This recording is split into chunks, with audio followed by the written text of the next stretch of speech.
We are about to embark upon a series of strange and exciting, dangerous adventures.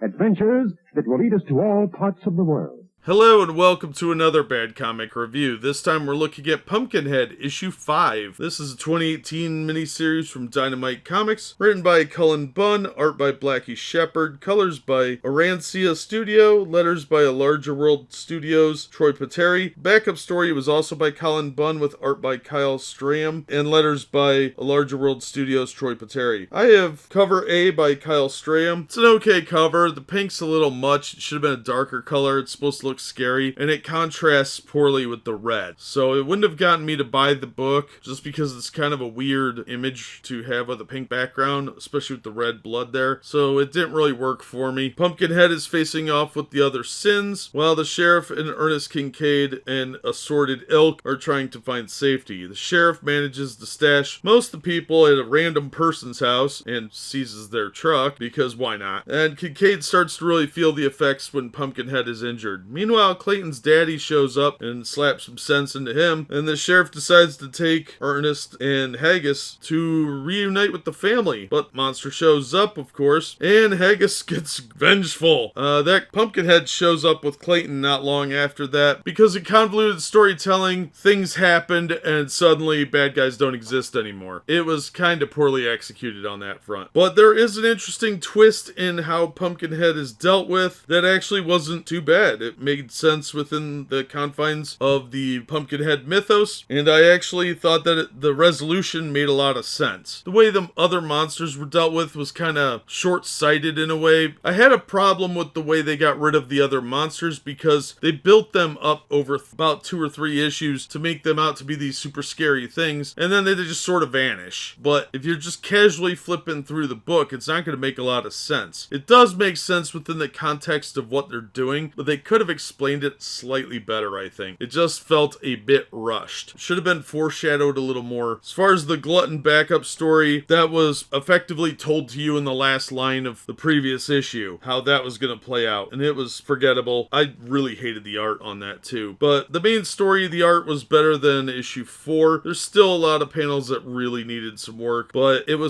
wasn't great, but it was better than issues 2 and 3 and 4. Overall, the story wasn't bad as a story, but the art really hurt this book. It was way too sketchy and disproportionate, and often the weird anomalies in the perspectives and body positioning took me out of the story, so I didn't really care for it too much. But the story isn't bad. I did enjoy reading it. I think this is definitely something you want to grab out of a dollar bin if you're interested in reading it. It's not something I would seek out, but if I found all 5 issues in a dollar bin, I would probably be okay with it. As far as paying more than that, it's not worth it. The art hurts the book too much. The backup story is ludicrously pointless, and there's a couple of flaws with the storyline itself. Overall, not the worst thing I've ever read. Not that scary, but I think it would have made a pretty decent movie if they explained the other sins a little bit better, and the resolution on that was handled a little bit better. But if you come across them in a discount bin, I would say it's worth a read. Just expect to find some really mediocre and subpar art in about 3/4 of the books. That's gonna do it for this one. Thank you so much for listening and supporting the channel. If you enjoyed the video, please hit the like button and don't forget to subscribe so you don't miss future reviews. If you'd like to help the channel out in other ways, links are in the description to various support methods. And as always, we hope to see you on the next one.